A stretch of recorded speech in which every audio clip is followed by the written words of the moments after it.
depois, sobrevindo a tribulação e a perseguição, por causa da palavra, logo se escandalizam e sucumbem. A parábola do semeador no Evangelho de Jesus. A primeira reflexão vem relacionada exatamente com a parábola, uma palavra de origem grega, significando colocar ao lado de, para comparar. E comparando algo conhecido, podemos entender então o algo desconhecido. E como caminho de evolução do nosso espírito possui níveis de conhecimento e vivências ainda não conhecidos, evidentemente, se estamos no terceiro ano, o que está no quarto, quinto, sexto não é conhecido. Então Jesus se utiliza desta didática, parábola, uma didática utilizada por Jesus, para explicar melhor, fazer compreensível. A parábola pode ser baseada em fatos reais ou totalmente inventada. Pode ser até mesmo um misto entre verdade e invenção. Mas o que importa é que tem elementos perfeitamente conhecidos, que participam do dia a dia da vida das pessoas. É o ponto de referência. Como que, se buscarmos explicar um caminho para alguém, um caminho, um destino desconhecido, começamos a falar dos pontos conhecidos. Desta rua, a primeira direita, siga em frente até o farol, contorne uma praça, caminho para o mar, elementos conhecidos. Primeira, direita ou esquerda, siga em frente, farol. Esta é a técnica da parábola. Inclusive a parábola tem algo de especial em relação à missão de Jesus. Desde Moisés, mais de 1000 anos antes, certos detalhes são anunciados da vinda do Messias, do Cristo, ungido por Deus. E entre essas centenas de detalhes, consta também a questão da parábola. No Salmos 78.2, lemos: abrirei a minha boca e em parábolas proclamarei coisas ocultas desde a fundação do mundo. Vejam, nos Salmos, muitos séculos antes da vinda de Jesus, já anunciava que a parábola seria uma das didáticas, seria a didática utilizada pelo Messias esperado, para nos explicar coisas ocultas, desconhecidas, ignoradas, desde a fundação do mundo, porque é o próprio Espírito de Jesus que forma o planeta Terra. Segundo a letra da Bíblia e confirmada na produção mediúnica de Chico Xavier, no livro A Caminho da Luz do Espírito Emmanuel.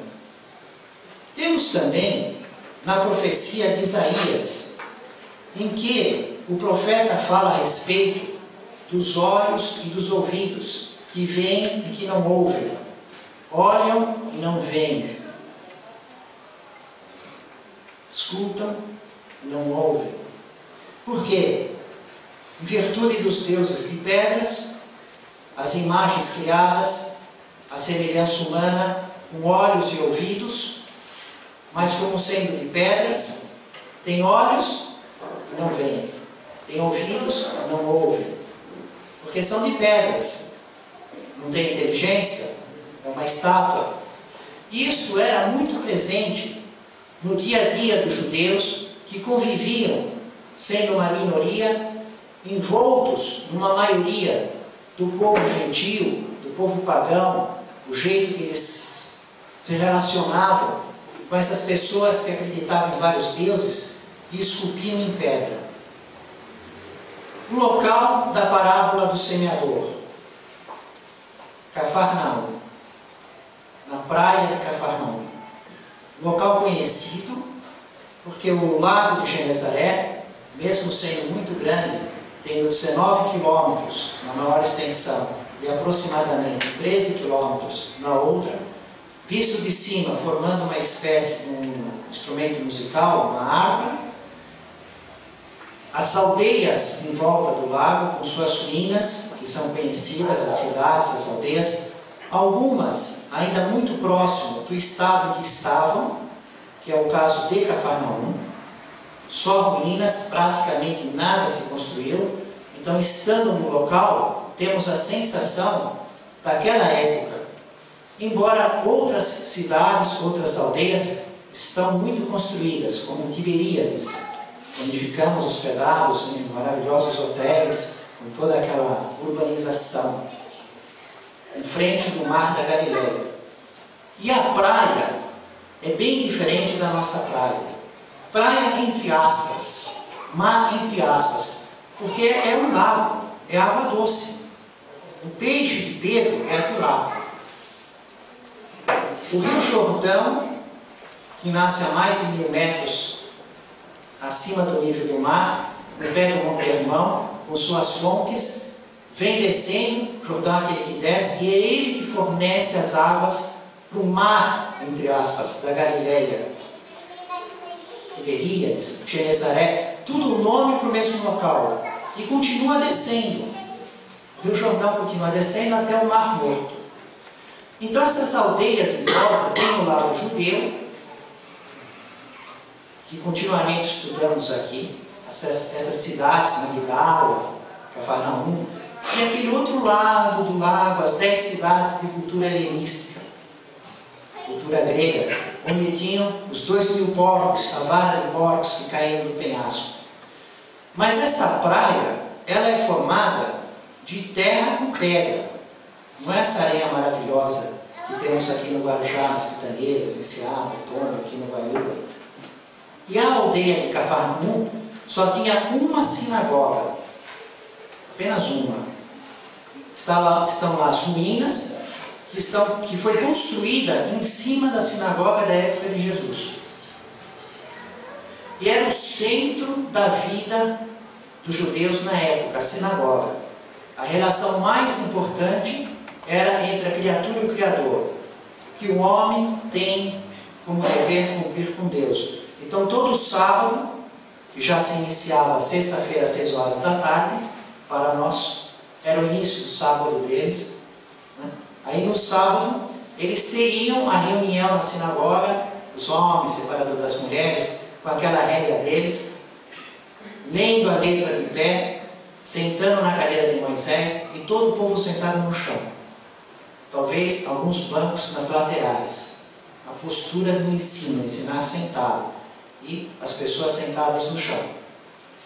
Então o local é como ir da casa de Pedro, que por sinal ficava uma enorme multidão, ansiosa para ver, ouvir Jesus, encontrar o ensino do reino dos céus, na expectativa de curas, e a praia, o mar de Genezaré. Então Jesus sai da casa de Pedro e vai para a praia. É a mesma coisa, na nossa realidade, considerar a igreja, Nossa Senhora de Fátima, aqui no Guarujá, dos tempos passados, das décadas passadas, que seria assim, um ponto que começa toda aquela vida social. Hoje já vivemos outras realidades, outra realidade, com outras igrejas, outras maneiras de interpretação do Evangelho, a cidade desenvolvendo por outros lados. Mas é entre a igreja e a praia das Pitangueiras. Então a praia das Pitangueiras é conhecida, aquele areião, e do mesmo modo em Cafarnaum não havia outro lugar, fazendo o caminho da casa de Pedro, onde se venera como sendo a casa de Pedro, as ruínas das outras casas de Cafarnaum que estão lá. A única sinagoga, a casa de Pedro, fica entre a sinagoga e a praia. Então temos o caminho e a praia. Inclusive, existe uma igreja construída na praia, venerando a passagem da aparição do Espírito de Jesus. Mas o interessante é que este local, este caminho, possui as 4 circunstâncias que Jesus usa para compor a parábola. Ele coloca 4 posições de terra, de solo. E essas 4 se encontram entre a casa de Pedro e a praia. As 4. Uma delas, todo lugar tem, né? Um lugar do lado do caminho. Você está andando no caminho, do lado do caminho, isso é uma coisa comum. Mas os outros 3, não. Existe uma terra com muita pedra e pouca terra. Existe o solo fértil e existe o solo com terra e com espinhos. São cenários diferentes. Por exemplo, na Judéia não tem nada disso. No deserto da Judéia, um monte de pedra. Cadê a terra? Cadê o espinho? Não tem nada. Todas aquelas pedras e mais pedras. Mas lá, em Cafarnaum, na praia, exatamente possui os 4 lugares, então, conhecido. Aliás, eles estavam em condições de ver com a vista, pisar, ter que tomar cuidado com os espinhos do caminho. Estavam vivendo naquele lugar que Jesus usa para compor a parábola. Parábola, usar de coisas conhecidas para explicar coisa desconhecida. Então Jesus se utiliza dessa técnica e realmente das coisas que estão no toque, nos pés, na pele, no cheiro, no ar, daquele próprio momento. A multidão era tão grande que Jesus senta no barco, sobe no barco, senta no barco e ele se concentrava então em volta para ouvir Jesus compondo essa parábola. E Jesus diz: um semeador saiu a semear a sua semente. Depois Jesus ainda explica os detalhes dessa parábola. E na explicação de Jesus, o semeador é ele. Se o semeador é ele próprio, qual é a semente dele? Qual é a palavra de Jesus? O Evangelho, o ensino do reino dos céus. Só ele, tendo chegado à perfeição, sendo um espírito puro, conhece tudo que é dado a uma criatura conhecer. Todas as leis do universo que é dado a uma criatura conhecer. Os espíritos puros é que a conhecem. E só ele nesta condição na terra. Então Jesus está ensinando aquilo que é compatível com a nossa possibilidade de compreensão. E veja, compondo uma parábola com as coisas que eles estavam envolvidos. É como falar para uma criança do jeitinho que ela pode entender. O palhacinho, o nariz, o sapatão, aquela coisa, usando a linguagem dela. Então Jesus fala de um caminho, de um semeador que tem a semente. Num certo modo de interpretar, que existem muitos modos de interpretar. Da mesma maneira que existem quadros, que olhamos assim, tem uma visão que a figura está olhando para nós. Vamos lá para aquela ponta, dá a impressão que a figura virou a cabeça. Mas a tinta não saiu do lugar. Aí vamos para o outro lado, a figura mudou, fica olhando para cá. Existem telas que você olha, o que você está vendo aí? Uma velha ou uma moça? Conforme você olha o contraste, é uma imagem diferente que ressalta no quadro. E as parábolas de Jesus, em certas circunstâncias, também pode ocorrer essa realidade. Conforme é o valor que você dá para uma parte ou para outra, você pode tirar ensinos diferentes. Na explicação que Jesus coloca, ele é o semeador e a semente é dele. Mas nós também saímos a semear. E nós também passamos algo, jogamos algo na terra. A terra são as pessoas. E nós influenciamos as pessoas, jogamos semente nas pessoas, as nossas ideias, os nossos sentimentos. Então Jesus é o semeador, na parábola que ele compõe, joga a semente, ele está trazendo o ensino do reino dos céus, de acordo com o seu conhecimento. Veja que ele toma a iniciativa, ele não recebe uma ordem, ele toma a iniciativa, e também ele não manda ninguém fazer. Ele não diz assim para Deus: olha, eu estou tão bem aqui com o espírito puro, para que eu vou encarnar na terra com aqueles espíritos que ainda estão tão longe desse nível de evolução, que estão evoluindo no erro e no acerto, errando mais do que acertam, que não conhece nem a própria realidade de que são espíritos, não conhece a reencarnação, a vida nos outros mundos, não sabe se comunicar com os espíritos, não conhece praticamente nada, não se esforça. Eu vou lá para quê? Para ser incompreendido, humilhado, açoitado, crucificado? De modo algum.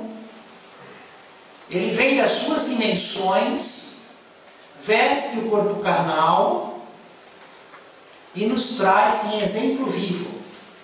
A ideia está embutida na parábola. O semeador, ele tomou a iniciativa e saiu a semear, deu o serviço para o trem. E aí tem o caminho, a semente jogada ao lado do caminho. O que acontece com a semente ao lado do caminho? Ela é pisada, ou as aves chegam e comem a semente. Na explicação de Jesus, seriam as pessoas que ouvem a palavra, mas não a compreendem. Não conseguem compreender a palavra.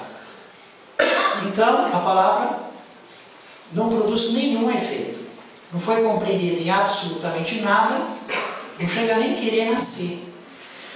Caiu, foi pisado, caiu, a ave comeu, não dá absolutamente nada. O diabo tira do coração para que não a compreendam.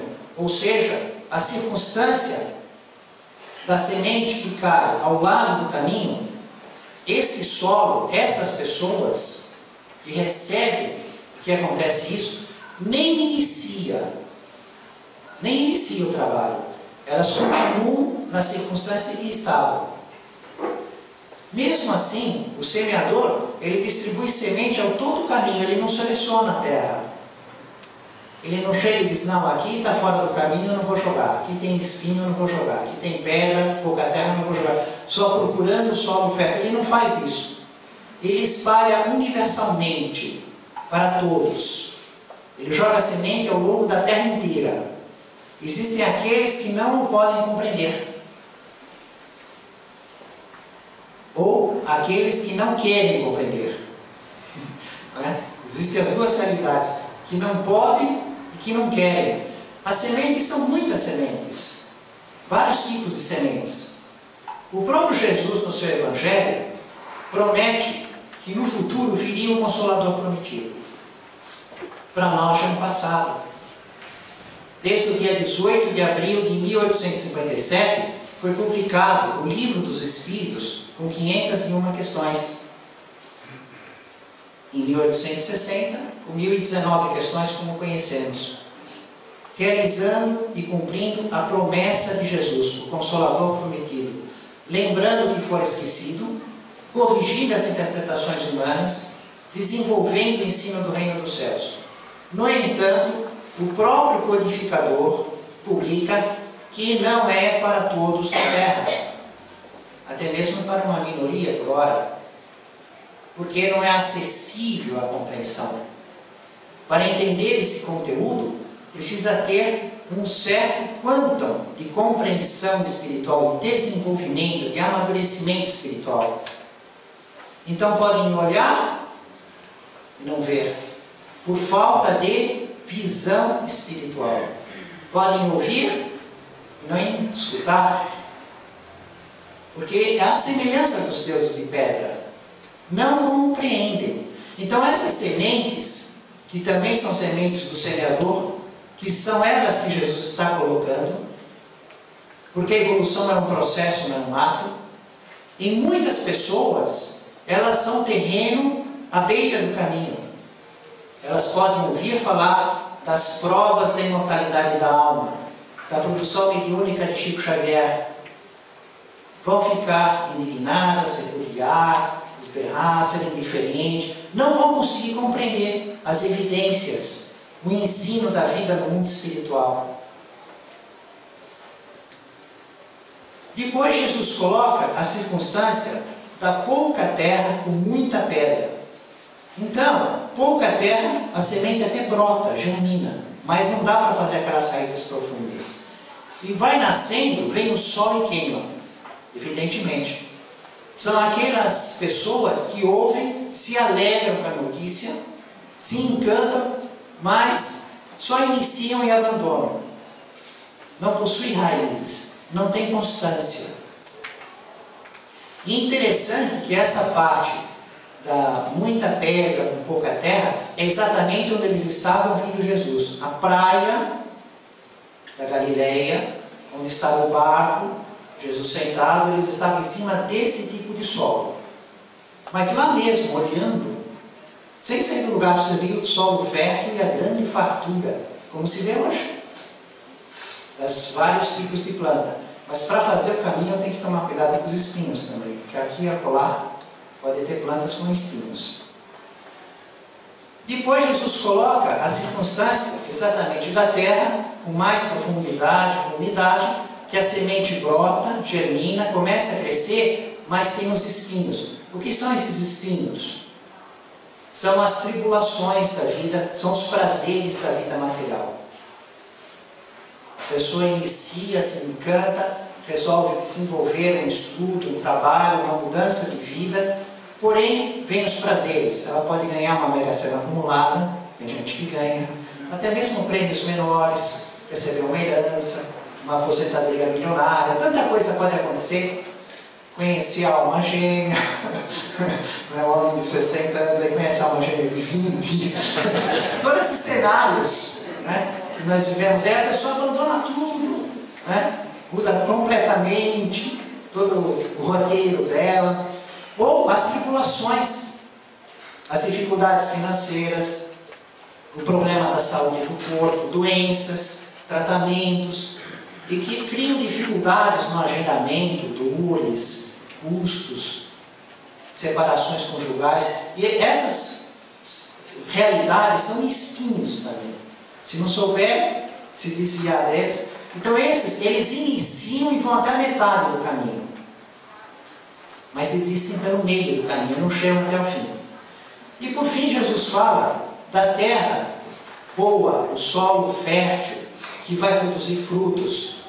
Ou seja, vai ter raízes profundas, a árvore cresce muito, cresce, vai, floresce, frutifica e dá frutos de 30, 60, 100 por um. Vejam como é a realidade da semente. É uma palavrinha, um ensino. E aí depois vai render, não é um fruto, é 30, 60, 100. E o nosso processo evolutivo, podemos entender assim também, nós podemos ter os 4 tipos de solo dentro de nós mesmos. Para certas sementes, nós estamos à beira do caminho, não temos condições de compreender. Observe no livro Evolução em Dois Mundos, do espírito André Luiz, na psicografia de Chico Xavier. Quando fala da evolução do princípio inteligente, desde o reino animal até hoje, deixa a maioria dos espíritas perplexos. Para certas circunstâncias, nós estamos como uma pedra com pouca terra. A gente pega aquele entusiasmo, mas depois não consegue continuar, acha pesado, difícil. Em outros momentos, outras realidades, outras sementes, nós estaremos com aquela questão dos espinhos. Começou, foi, depois aquilo lá não deu resultado. Tivemos que desistir na metade. Mas outras sementes, nós estaremos produzindo 30, 60, 100. É interessante notar também que a semente jamais se perde. Nós observamos semente da época do Egito, dos faraós, que andaram germinando e florescendo. Então a semente, a palavra, ela fica marcada no cérebro carnal temporariamente. Ao longo do envelhecimento vai perdendo a força. Nós mesmos estudamos para fazer a palestra, no dia seguinte não lembramos mais do que falamos, né? Temos que estudar de novo as coisas, mas temos a memória do perispírito, e essa é indelével, jamais se apaga. Então vamos transportar essas sementes que lemos nos livros, que ouvimos nas palestras, que recebemos nos nossos estudos, estão marcadas, registradas de modo indelével, que não apaga jamais. E se no momento ela não fez efeito porque estávamos à beira do caminho, depois ela só começou porque era terra com pouca pedra, depois ela andou até metade porque nós encontramos espinhos, vai chegar um dia que o nosso próprio coração vai ser inteirinho solo fértil para ela. E aí ela vai produzir, e vai produzir muito. 30, 60, 100. É por isso que nós podemos acreditar em nós. Porque quando observamos a quantidade de erro e ignorância que temos, ficamos pensando, mas será que é possível chegar à perfeição? Como é que eu vou pagar toda essa dívida, toda essa sentença e ainda continuo errando? Não consigo corrigir quase nada. Faço um esforço enorme para acertar um pouco, mas para errar é uma facilidade imensa. Porém, quando a semente cair no solo bom, conseguir transformar o meu coração, é o trabalho de cada criatura, conseguir transformar o próprio coração em solo fértil, terra boa, úmida, o fruto que vai dar só naquela sementinha que está lá não é um, não. É 30, é 60, é 100. Esse estudo desta noite, com o título Depois, é extraído do livro Vinha de Luz, da produção mediúnica de Chico Xavier, está no capítulo 180. Selecionando as melhores passagens desse livro, temos a seguinte reflexão. Toda a gente conhece a ciência de começar as boas obras. Depois, olha, todo mundo aqui já tentou fazer regime. Começa na segunda-feira, né? Começa o regime na segunda-feira, depois vem durante a semana pizza, macarrão, convite. Né? E esse daí é a parábola do nosso dia a dia. Qual é o exemplo mais real, mais próximo, para ilustrar isso que Emmanuel fala? Todo mundo conhece a ciência de começar, mas depois começamos curso de inglês, começamos o casamento, o relacionamento. O regime é o que melhor ilustra. Então, agora eu vou pegar forma, vou para a academia, vou fazer uma...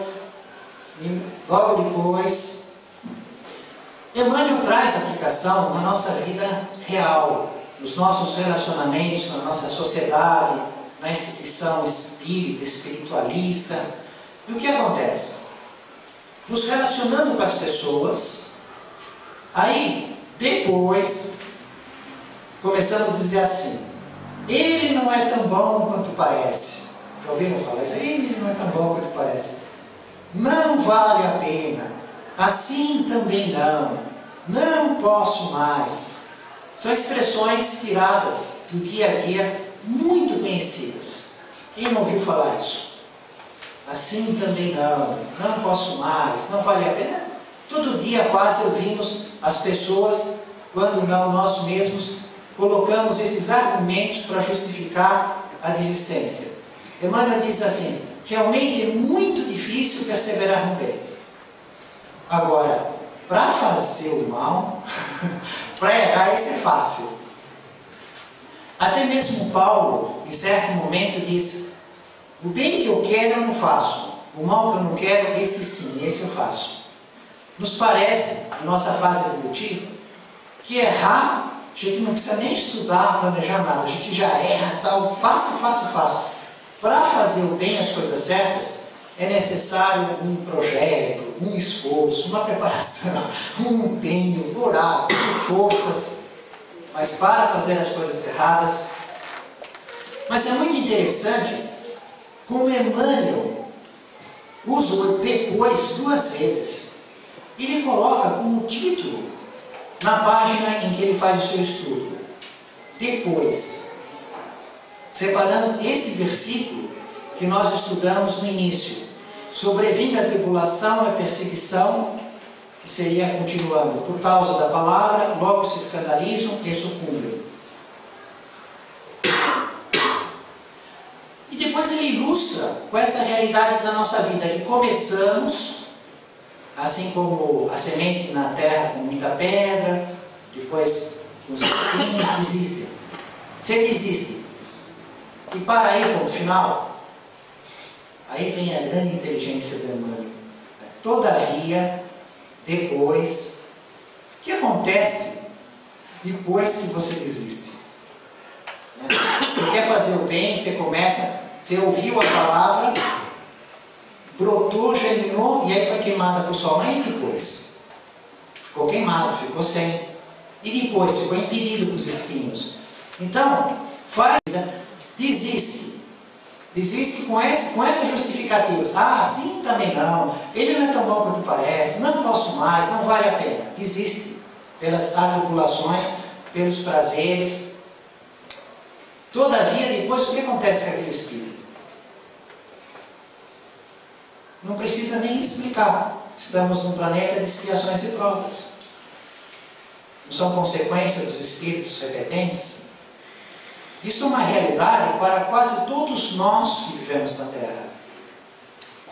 A semente, né, da pedra, da terra, um pouco a pedra, dos espinhos, é o nosso dia a dia. É o que explica as nossas circunstâncias tão difíceis de lidar com o mau uso que fazemos dos empréstimos, da saúde do corpo, dos recursos financeiros, do tempo, do conceito espiritual, a palavra de Jesus, que é desperdiçado, que é tratado com indiferença. Todavia, depois, chegam as nossas provas difíceis, as nossas expiações cruéis, as doenças do corpo, as dificuldades financeiras, justificando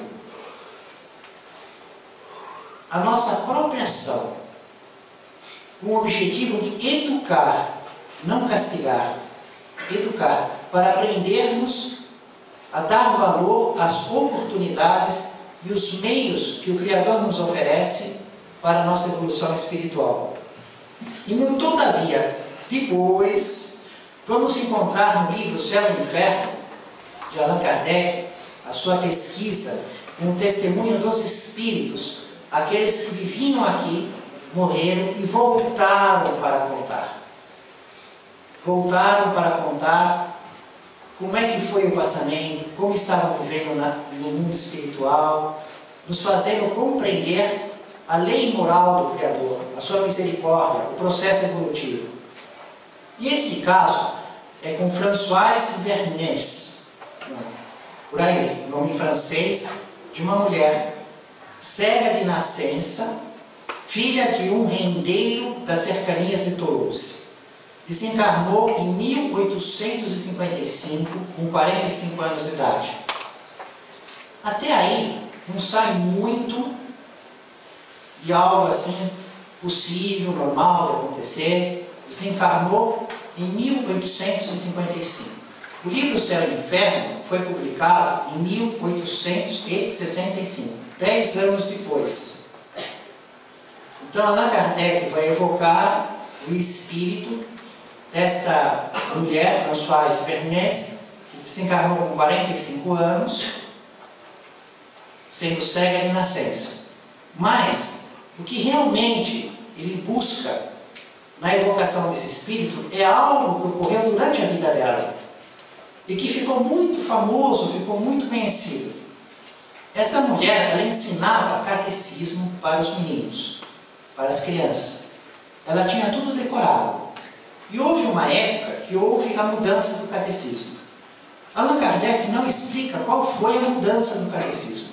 E aí eu comecei a fazer pesquisa no site de busca, comecei lá, o que será que houve de mudança no catecismo nessa época? Mas achei tanta matéria, achei tanta coisa, mas que não é aquilo, matéria do nosso estudo. Estamos numa reunião estudando Espiritismo Cristão. Então houve uma mudança. Vamos continuar vendo, porque não é por essa mudança que Allan Kardec evoca esse espírito. É por outro detalhe. Mas ela se adaptou muito bem na mudança. Mudaram, ela decorou um novo jeito. Sem problemas. E viveu de cega de nascença até sua morte ensinando as crianças. Mas houve um momento que ela caminhava com sua tia, que tinha os olhos bons, sadios, normais. E algo ocorreu que elas tiveram que passar por uma floresta tenebrosa, com penhascos, com lamaçais, com perigo de queda. Uma coisa horrorosa. Nos lembra aqueles filmes que assistimos de terror, que vai para aquelas florestas. Bom, o que é o normal que se espera? A tia, que tem os olhos bons, normais, iria conduzir pela mão a cega. Não é? O que ocorreu? Ao contrário. Ela falou assim para ele, não, você não vai ter competência de percorrer toda essa floresta e nos levar a salvo do outro lado. Você que vai me seguir. Mas como você é cega, Não, eu tenho uma luz que está me mostrando o caminho. E eu vou seguir essa luz. E aí você dá a mão para mim, eu vou fazer todo o caminho, você fica atrás de mim, e essa luz vai nos levar fora da floresta. E isso ficou conhecido, isso se espalhou. Como é que vocês saíram da floresta? Foi ela cega que conduziu, que tinha visto. Porque era cega, não tinha os olhos carnais. Mas o espírito pode ver o seu corpo espiritual, perispírito, e ter visão do mundo espiritual. Ver ou os efeitos criados pelos espíritos, ou ver os próprios espíritos. A mensagem pode chegar do corpo espiritual, perispírito, a diretamente do corpo espiritual, perispírito, sem utilizar o nervo óptico da vista até o cérebro. E pode criar imagem lá dentro, sem usar essa parte que conduz até lá, mas onde o cérebro vê. E pode não estar doente. E as imaginações também criam cenários. Bom, então Allan Kardec evoca esse espírito que atende a evocação e faz a seguinte pergunta: quereis dizer-nos que luz seria essa a guiar-nos naquela noite trevosa e só vista por vós? Essa é a pergunta. Allan Kardec está querendo saber que luz é. Por falar nessa luz, isso não nos lembra uma passagem do Evangelho? Os 6 magos que vinham do Oriente.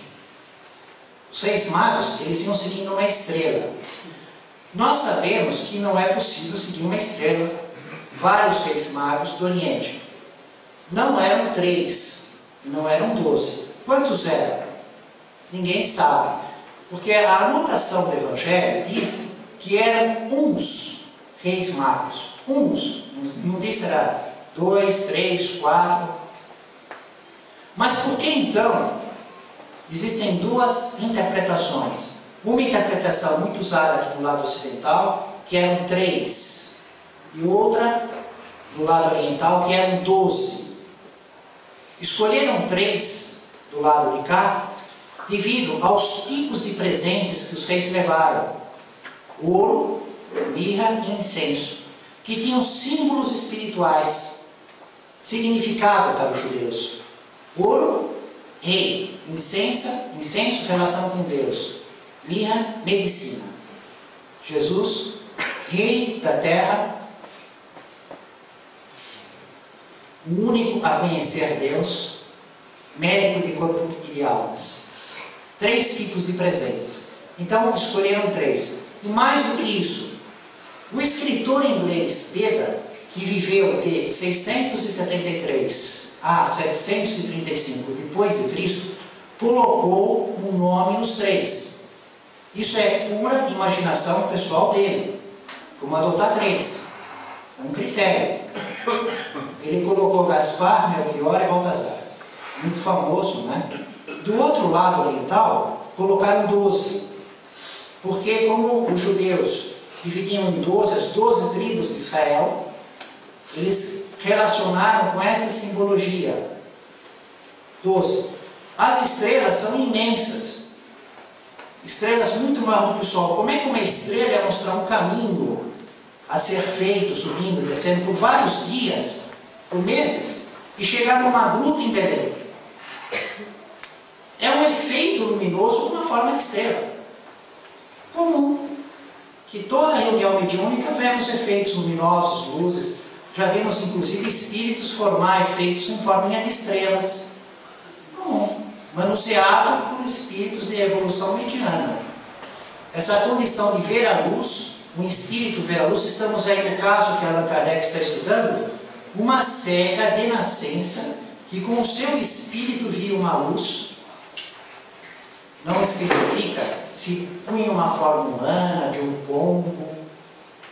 No batismo de Jesus, o Espírito Santo, um espírito evoluído no saber e na moral, que havia combinado com João Batista, confirma ser Jesus o Messias, o Cristo esperado, com a forma de pombo, se mostrando na forma de pombo, sinal de confirmação.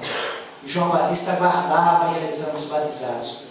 Então, esse espírito utiliza a forma de luz e conduz a cega fora da floresta. Allan Kardec pergunta 10 anos depois da desencarnação dela: quereis dizer-nos que luz seria essa a guiar-nos naquela noite trevosa e só vista por vós? O espírito pega e passa um pente fino em Allan Kardec. Fala assim: que absurdo, que aberração! Pois, pessoas como vós, né, porque vem da grandeza dele, um dos discípulos mais próximos do Cristo, numa missão, trazendo o Consolador prometido. Quer dizer, quem conhece a fundo minúcias da vida no mundo espiritual, fazer uma pergunta dessa. Pessoas como vós, em contínuas relações com os espíritos, têm necessidade de explicação sobre tal fato? Era o meu anjo da guarda que me guiava. É isso que ela responde. Porque realmente a pergunta seria uma aberração. Como é que Allan Kardec não sabia? Era uma pergunta completamente, né, assim, fora do nível dele. Aí Allan Kardec responde: essa também é a nossa opinião, mas desejávamos vê-la confirmada. Porque as perguntas que ele faz não é para o conhecimento dele, é para o nosso. Imagina um espírito que vinha cumprir a promessa do Cristo. Então, intuitivamente, ele tinha conhecimento, ele tinha uma condição de compreensão na vida espiritual incomensurável, nós não temos nem ideia. Então era algo, naquele dia todo dele lá fazendo o Livro dos Espíritos, o Evangelho segundo o Espiritismo, o Livro dos Médios, a Revista Espírita, centenas, milhares de comunicações por ano. O movimento dos objetos, das mesas. Então era uma pergunta realmente fora. Mas Allan Kardec conduzia perguntas para o esclarecimento daqueles que ouviam as respostas e também para medir a compreensão do espírito. Porque conforme ele vai respondendo, era uma maneira de ver se o espírito é sábio, é ignorante, se ele responde sem saber, se ele é bom, se ele é mau, pela linguagem. Como é que ele pode medir o espírito? Ele não tinha mediunidade ostensiva. Ele publica na Revista Espírita, o Jornal de Estudos Psicológicos, que é dirigido por ele.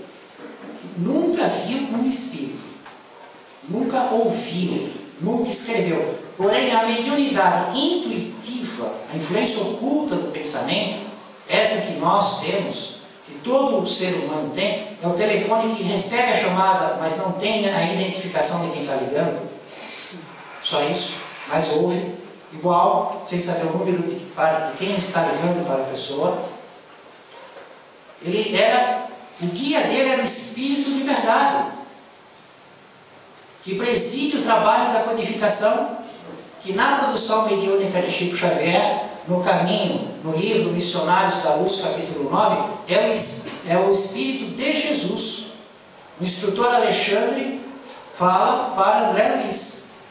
É o próprio Senhor, é o Espírito de verdade. Então ele, o próprio Jesus, ou propriamente ele, ou por seus intermediários, influíam ocultamente Allan Kardec, que tem um potencial gigantesco, um dos mais próximos dos discípulos do Cristo, segundo o livro A Caminho da Luz, de Emmanuel, convidados para em missão fazer esse trabalho.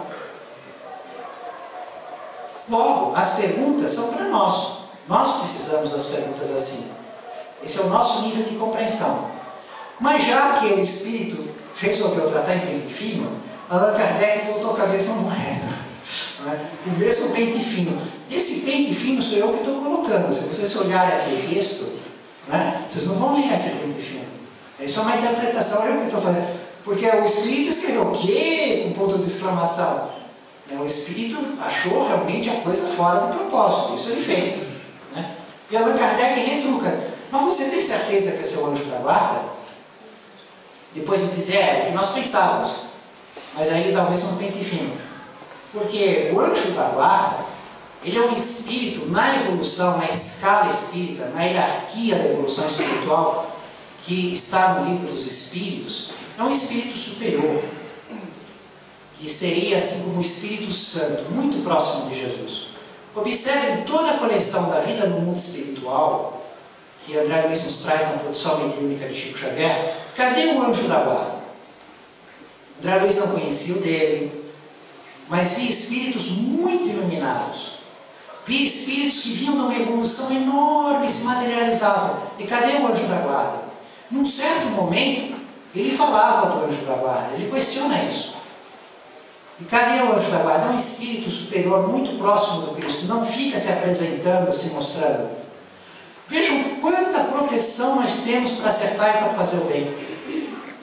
Temos os bons espíritos, os guias, os mentores, vamos ter espíritos como Emmanuel, como André Luiz, quando fez sua evolução, e ainda está tão longe do nosso anjo da guarda, e todos nós temos o nosso anjo da guarda, um espírito superior, muito próximo ao Cristo, cuidando da nossa evolução. Então, evidentemente, não seria o anjo da guarda dela, ela usou esse termo de expressão, né? Mas ela também tinha muita evolução, né? E estava falando do jeito assim, de sentimento, sem passar o pente fino na peneira de malha ultra fina na sua resposta. Então Allan Kardec também devolveu a mesma peneira para ela, e ela diz, realmente não era meu anjo da guarda, era um espírito bom que me conduzia, mas meu anjo da guarda. Depois é muito interessante essa outra circunstância. Ela diz assim: esta, contudo, só é meritória quando suportada com humildade, podendo ser suavizada por meio da prece, pela atração de influências espirituais que, protegendo os réus da penitenciária humana, lhes infundam esperança e conforto. Fica meio estranho, porque eu não vou ler o trecho todo, ficaria cansativo. Mas ela está falando, esta, contudo, é da proteção dos bons espíritos, dos mentores e do anjo da guarda. Que vinha um assunto lá em cima. Mas é esse anjo da guarda? Não. Mas são espíritos bons, que guiam, que protegem. Então ela passou, segundo a sua colocação, de uma maneira muito justa e muito misericordiosa por Deus, ter nascido cego de nascença, e ido até a morte cego de nascença. Isso foi misericórdia infinita do Criador. E recebeu a ajuda dos bons espíritos, também do anjo da guarda, mas que não era aquela luz. Aquela luz era de um bom espírito. Mas essa ajuda só é meritória quando você suporta com resignação. Mas o que me interessou aqui foi uma palavra sublinhada que o próprio Allan Kardec sublinhou. Olha que interessante esse conceito: penitenciária humana. Né? Os bons espíritos, estar encarnado, viver aqui no nosso plano, eles chamam isso de penitenciária humana. Porque os prazeres da vida espiritual para os bons espíritos são incomensuravelmente maiores, incomparáveis. As nossas alegrias aqui são muito pequenas. Enfrentamos congestionamento, amanhã eu vou fazer uma viagem de alegria. Vai ficar lá mais de 10 horas no avião, fila do aeroporto, pode roubar a mala, não pode levar peso. Chega lá, de repente é assaltado, perde as coisas, chora. Essa é a nossa alegria. Vai jogar bola, perde. Vai ver seu time, tudo eufórico, tomamos de 7, gastamos milhões em estádio, não é assim a nossa alegria. Os bons espíritos aceitam vir para cá com menos repugnância da penitenciária humana, porque o corpo dorme 8 horas. E aí, um pouco afastado do corpo, eles desfrutam do oásis da vida espiritual no nível de evolução deles. Se retempera, né? O corpo dorme, aí 8 horas pelo menos, eles vão nas suas dimensões. Então esse espírito que já tinha um certo grau de evolução significativo, usa esse termo, a penitenciária humana. E aí Allan Kardec fala a respeito do conhecimento e da ignorância. E ela diz que muita gente na Terra passa por ignorância, só porque tem a inteligência embotada pela expiação. Com a morte se rasga o véu, e frequentemente os ignorantes são mais instruídos do que os que desdenhosos da sua ignorância. É a circunstância de certos espíritos que vão fazer uma vida e tem um programa para aquela vida. E naquele programa não convém usar certos conhecimentos, Então vem com um limite de acesso naquilo. É como se o nosso conhecimento estivesse tudo em armários, né? Nós tivéssemos 200 armários, o outro é mais inteligente e tem 2.000. Só que o que tem 2.000 deixou 1.980 fechado com o caderno, não vou usar nada disso lá. Ele vai dar uma aparência de uma pessoa ignorante. Vai nascer aqui, né? E não vai poder usar aqueles recursos. Mas ele planejou isso na encarnação. Ele ia fazer um certo tipo de vida. O outro que tem muito menos armário, mas ia deixar quase tudo aberto. Vai dar uma aparência de inteligente, de pessoa e tal. Quando morre um e morre o outro, abre todos os armários. E aí acaba vendo a realidade dos espíritos. Por isso, jamais se deve, é um absurdo, você pegar uma circunstância de uma pessoa numa encarnação e pensar aquele mesmo espírito em outra encarnação e imaginar uma continuação, foi um grande músico e esse daí não tem nada de música. Pode ser que como grande músico agora ele não quer mexer nada com música, ele vai vir totalmente leigo na música. Vai trabalhar a pintura, vai trabalhar outro tipo de fase da inteligência, outro cenário. Então não dá, como muitas pessoas fazem também, pega a imagem, o desenho que fizeram de Allan Kardec, e para ver a probabilidade, se é ou não a encarnação de Chico Xavier, fico imaginando a personalidade e o jeito e a maneira, e ficam vendo se Chico Xavier seria daquela um absurdo. Lê melhor a Revista Espírita, que vai entender que esse critério não é possível ser aplicado. Porque conforme é a missão, conforme é o gênero de provas, descendo mais para a nossa realidade, saindo das extremas, né? Nós fechamos ou abrimos aquilo que é adequado ao que vamos fazer. Se vamos viajar para o Canadá no inverno, vamos levar roupa de frio. Não quer dizer que não tenha protetor solar, mas não ando na praia todo dia, fico o ano inteiro andando na praia, mas para ir no inverno tem que ser outra roupa. Se vamos para o verão, tem que levar protetor. A mala, a bagagem é correspondente às atividades. Em nossa reflexão final, vamos voltar à questão da semeadura. Jesus saiu a semear com sua semente. O semeador saiu a semear a sua semente. Jesus traz o Evangelho. O livro A Caminho da Luz nos fala desse evento que é importantíssimo, gigantescamente importante na Terra, porque só 2 vezes os espíritos puros que vivem em volta do Sol se reuniram em virtude do que acontecia na Terra. Uma delas, a primeira, é quando Jesus recebeu o convite para formar a Terra e governá-la até o fim dos seus dias. E a segunda é quando Jesus viria a trazer o Evangelho, a palavra de Deus, o seu conhecimento adequado. E aí o Evangelho, essas sementes, não são só, são também as anotações de Mateus, Marcos, Lucas, João, Atos dos Apóstolos, mas continuando o Consolador prometido. A codificação espírita de Allan Kardec e o desenvolvimento na produção mediúnica de Chico Xavier. Mas isso é tão importante que nós observamos no livro Boa Nova, o capítulo 27, a oração do ouro. Esse capítulo, o Espírito Humberto de Campos, através da produção mediúnica de Chico Xavier, vai detalhar mais a questão de Jesus orando no horto das oliveiras, quando Pedro, Tiago e João estão com aquele sono arrebatador, e Jesus fala, é meu último momento, vigiem e oram, e eles não conseguem, eles dormem, Jesus chama, volta, daqui a pouco ele vai ser preso. O capítulo cuida mais disso, mas a primeira parte do capítulo é que nos importa, é isso que está na nossa reflexão final. Porque Jesus está no cenáculo, e no cenáculo, no local da última ceia, ocorrem coisas maravilhosas. Jesus prediz a traição de Judas, prediz a negação de Pedro, e negarás 3 vezes antes que o galo cante 2 vezes. A maior lição de humildade do mundo. Jesus pega uma toalha, cinge a cintura, lava os pés dos apóstolos. Jesus fala a respeito do Paráclito, do Consolador prometido. codificação da doutrina espírita no futuro. Um novo mandamento, enormes informações, ensinamentos, repartir o pão, o vinho. E Jesus faz 3 preces.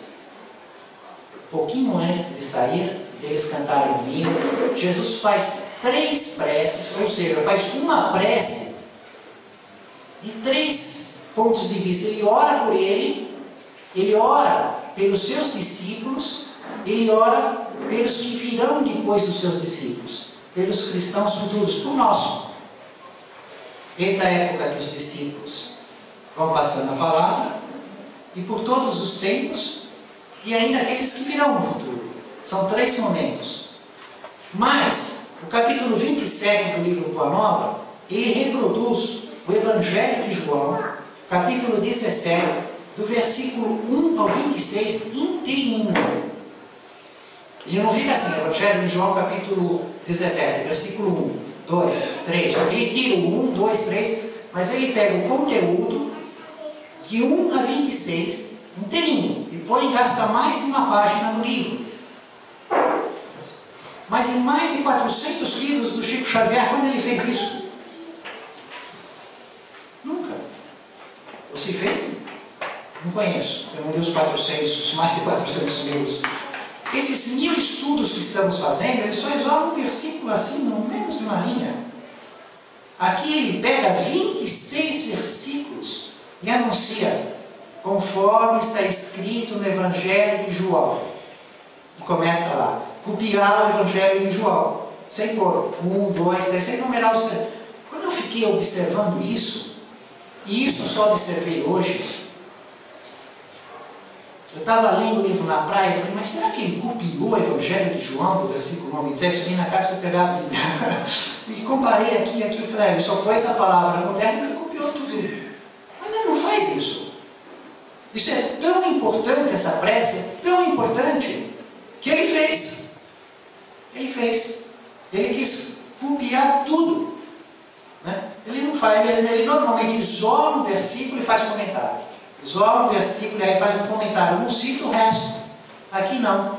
E Jesus, nessa oração, nessa conversa com Deus, ele fala algo de muito interessante também. Ele define o que é vida eterna. Quantas vezes nós falamos aqui, a vida eterna.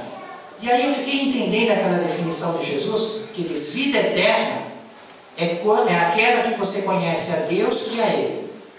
Ou seja, realmente, vida eterna só teremos quando chegarmos na nossa perfeição, quando formos espíritos puros. Estaremos conhecendo Deus, estaremos conhecendo Jesus. Um espírito puro também. Até lá, não. Vamos estar nos aproximando. Então, teríamos que mudar. Assim, vida eterna é uma coisa, eterna vida é outra. Eterna é sem fim. Nossa vida é eterna, quer dizer, não tem fim, mas ainda estamos longe da vida eterna, de conhecer Deus e Jesus. Também observei isso só hoje. Eu falei, olha, mas Jesus define vida eterna. Para ele, nessa prece que ele faz, vida eterna é aquele que conhece Deus, é aquele que conhece Ele. Aí terão vida eterna. Então nós temos o quê? Não temos fim, somos espíritos. Mas temos então a eterna vida, jamais teremos fim. Temos a eterna vida para um dia termos a vida eterna. Legal isso, né? Eu gostei desses pensamentos. Então isso é tão importante, essa questão do Evangelho, porque ele fala nessa prece que Jesus faz por ele, como semeador da palavra. Jesus ora a Deus para os seus discípulos, que agora é eles que teriam que fazer isso. Eles seriam os semeadores do Evangelho, que motivou uma reunião dos espíritos puros em volta da terra, que só houve em mais de 4 bilhões de anos. E ora por nós, nesse mesmo trabalho de semeadura, de levar para os outros, para o coração dos outros, através da palavra e no nosso exemplo vivo, o Evangelho de Jesus. Salve o Evangelho segundo o Espiritismo. Salve a luz do verdadeiro cristianismo. Salve o cristianismo redivivo. Salve o verdadeiro Deus Filho. Reino dos céus, em nome do Mestre Jesus, louvado seja Deus.